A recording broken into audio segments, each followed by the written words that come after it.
UTI sa kababaihan, infeksyon sa ihi, kakaibang mga sintomas, akala mo UTI lang, baka may iba ka ding sakit. Pakinggan ito mabuti. Pag sinabi nating UTI, infeksyon ito mula dun sa urethra, dun sa butas o opening, at dahil nga maikli lang itong tubo na to, maaring dumami ang bacteria dun sa iyong pantog, umakyat at magkaroon ng infeksyon dun sa tubo o ureter at umabot pa dun sa iyong kidneys. So ito yung mga sintomas na kailangan natin pantayan. At dahil nga ang 80% ng UTI ay dahil sa E. coli o ito yung bacteria na galing sa puwitan. So magsisimula siyang pumasok dun sa opening at dadami na, magmumultiply na. Ano ang mga sintomas? Madalas umihi, frequency, o kaya nagmamadali kang umihi, urgency. So UTI to. Pero isipin mo, baka meron kang sakit sa pantog, mga interstitial cystitis, o OA yung iyong pantog, overactive bladder.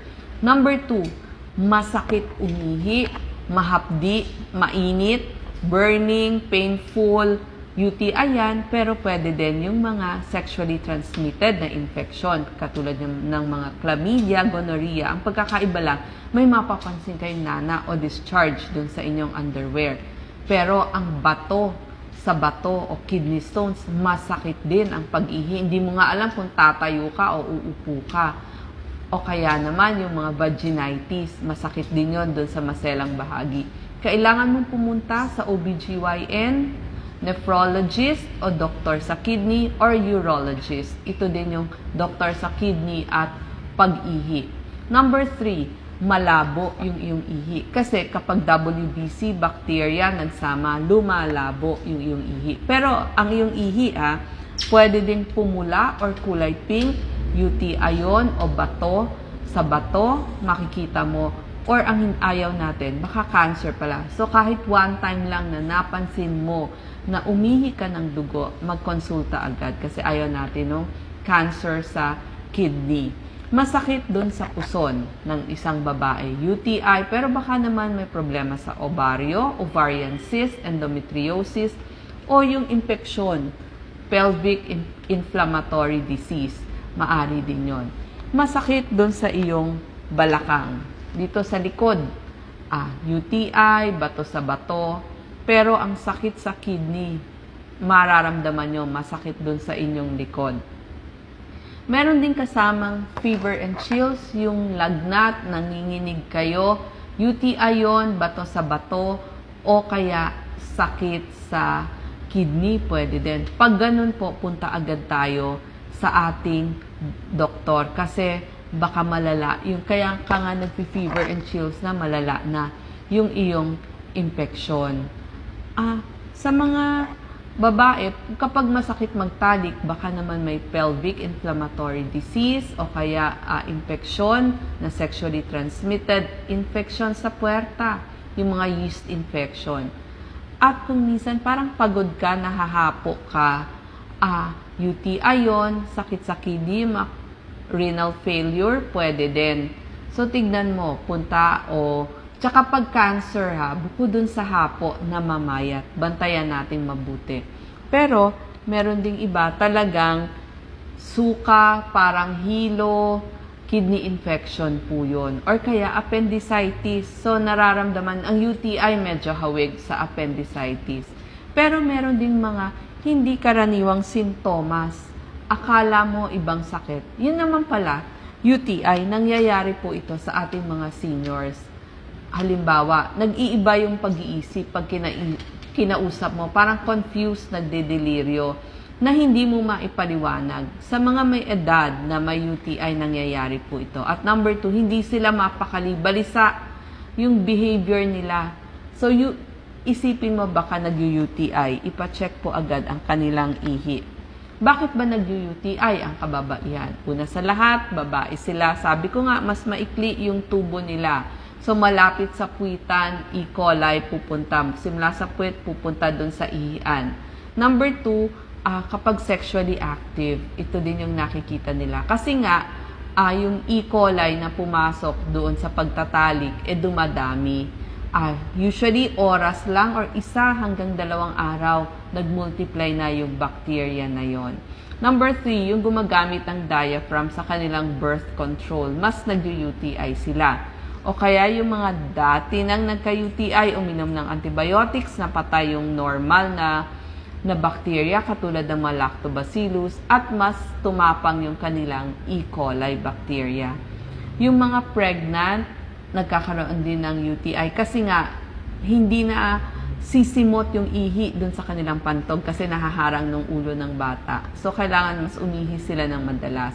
Yung mga menopause, dahil pag-decrease o pagbaba ng estrogen, yung hormone na estrogen, nawawala o napapatay yung mga good bacteria, yung mga lactobacillus, at dadami yung E. coli. O kaya yung mga babaeng may prolapse o buwa, lagi din silang nagkaka-UTI. So ngayon, dahil nga mabilis dumami itong E. coli na to, mag-multiply, ano ang pwede nating gawin para ma-prevent? Ang una nating gagawin, kapag naguhugas ng water, simula sa harap papunta sa likod. Ganon din pagtuyo ng tissue, simula sa harap papunta sa likod. Dagdagan ng iniinom na tubig, kung pwede nga 8 to 10 glasses or 10 to 12 glasses kapag medyo masakit ng umihi. Yan din ang treatment para sa UTI. Yung maliit na baso po, 1 baso kada oras during waking hours, makaka 8 to 10 glasses of water a day na po kayo. So, para hindi kayo nabubonda at pagbibiglain.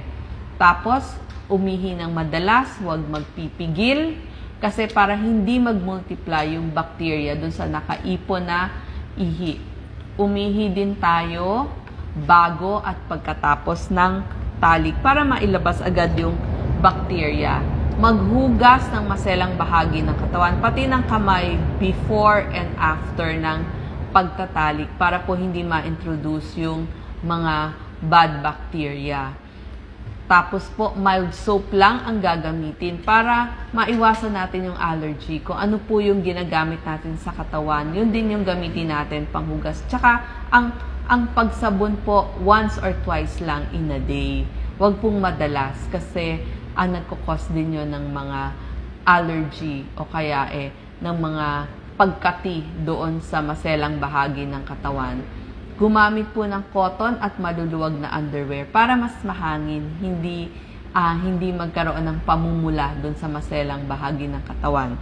Paano nyo malalaman kung UTI pala? Una sa lahat, mura lang po ang urinalysis. 100 pesos lang sa pinakamalapit na laboratorio sa lugar nyo. Magdala ng wipes, pero mas maganda kung tubig ang gagamitin. Maghugas muna ng maselang bahagi ng katawan. Tapos, i-wipe natin. Huwag nyo po agad sasahurin. Umihi muna at yung gitnang ihi ang sahurin nyo. Kasi dapat nga, walang pus, bacteria doon sa inyong ihi. Tapos, yun po yung isasubmit ninyo. Ibig sabihin, clean catch, malinis yung pagkakuha nyo ng inyong ihi. Pwede rin ipa-culture para malaman kung tumutubo. Ang tawag po doon, urine culture. Urine sensitivity para malaman ng doktor kung ano ang antibiotikong ibibigay sa inyo. Meron pa pong mga ibang test, ultrasound para malaman ba to sa apdo, cystoscopy, CT scan o yung matatawag na IVP. Doktor na po ninyo ang magre-rekomenda nun. Ano ba ang gamutan? Siyempre, number 1, antibiotics, patayin natin yung masamang bacteria at lifestyle change. Ibig sabihin, mas dadamihan na natin yung iniinom nating tubig. Ito po, example lang ng mga antibiotics. Doktor nyo po ang magre-reseta at tatapusin kung ilang araw ang sinabi. Example po, yung mga trimethoprim, yung nitrofurantoin, ito pong mga ciprofloxacin, levofloxacin, kapag matindi na po o malala ang UTI o diabetic o dun sa ating mga seniors. Kapag pregnant, ang binibigay po ay yung mga cephalosporin, tsaka amoxicillin, tsaka dun sa mga nagbe-breastfeeding. Pag may allergy, pwedeng i-try yung mga amoxicillin, clavulanate.